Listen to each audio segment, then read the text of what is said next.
estimate the book blacked out by whitewash to be a demonically inspired book. Although it pretends to want to talk about the history, or some of the history, of the Israelites. So, that particular book shows to me the reason why our brothers have taken on these false doctrines. Let me also add that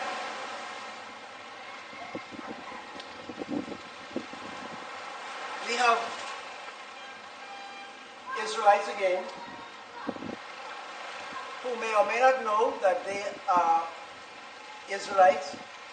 They talk about their connection to the slave trade, that they recognize themselves to be a part of, but they do not want to be identified as Hebrew Israelites.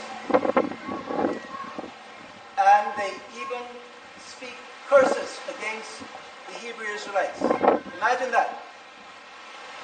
Israelites cursing themselves and wishing not to be a part of their own nation, despising their own nation.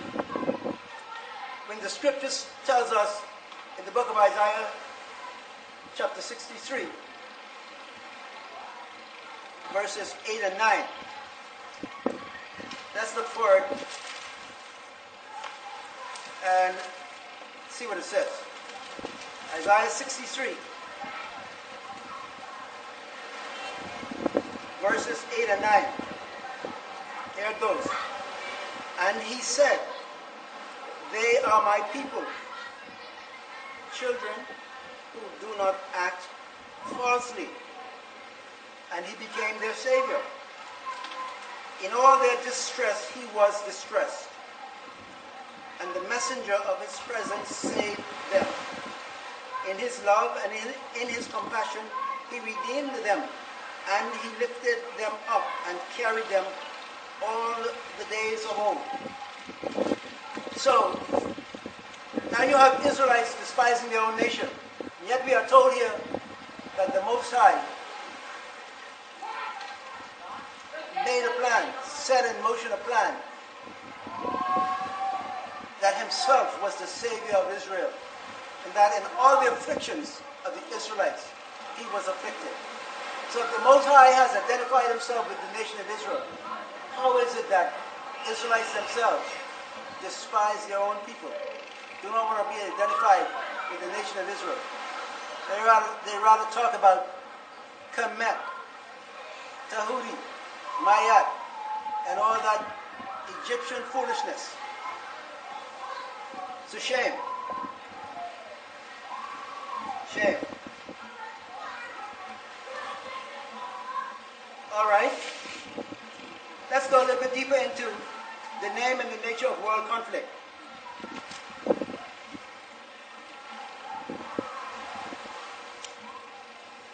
In Luke chapter 10, verse 18. Luke chapter 10, verse 18.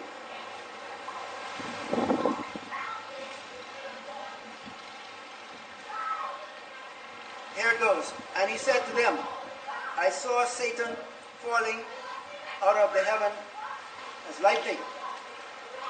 So this begins to show you, or this tells you, that Satan had fallen out of heaven, and Messiah said he fell like lightning. If he fell out of heaven with that kind of a speed, there had to be something that caused him to come out that fast. So we're told in Revelation chapter 12. Revelation chapter 12.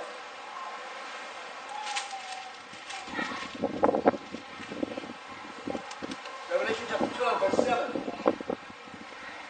And there came to be fighting in the heaven.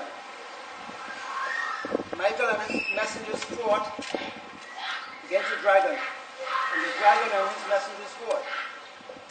Seems to me, when it talks about the war in heaven, now, it seems to be talking about a second time of attempted invasion.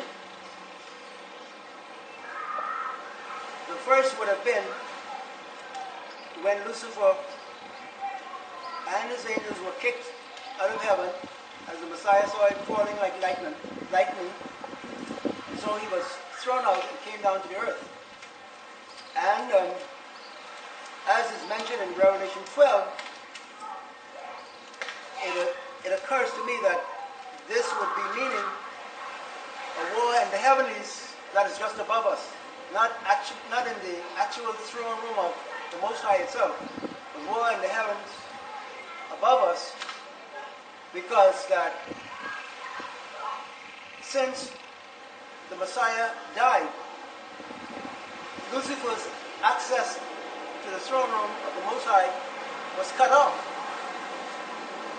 And I believe likewise his access to what we call the starry heavens has been cut off. I believe that. And I suppose that is why you have the astronauts in America with their huge satellites looking into the sky, looking into the heavens.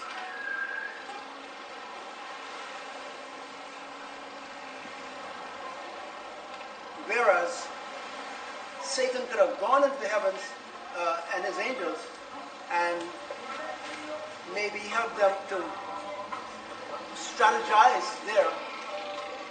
He cannot no longer go, as I believe it. It is saying in Revelation, he cannot any longer go, and his angels. So it says that they have been thrown down and confirmed, or they have been thrown out and chained to the earth. They are no longer allowed access to the heavens, but they have to stay upon earth. In verse 12 of chapter 12 it says, because of this, O heavens, because of this rejoice, O heavens, and you who dwell in them. But woe to the earth and the sea, because the devil has come down to you, having great wrath, knowing that he has little time. And so I believe that's what that is talking about. So then he has to use America to help him and the demons navigate space. That's why they have their huge satellites looking up into space. And imagine when President Ronald Reagan came into the presidency of the United States, I believe it was the 70s, 80s.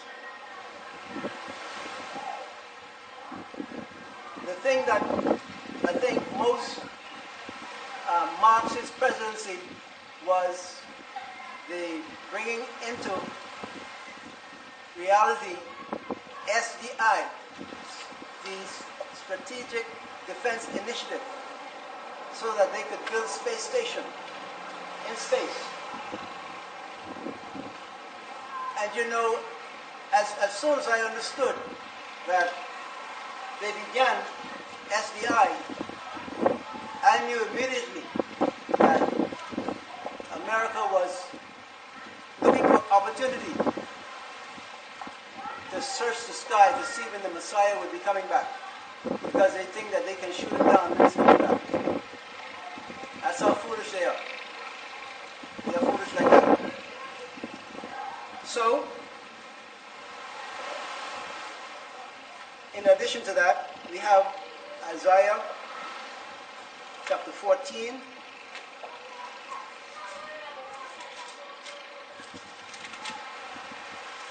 Isaiah chapter 14, verse 12 through 17.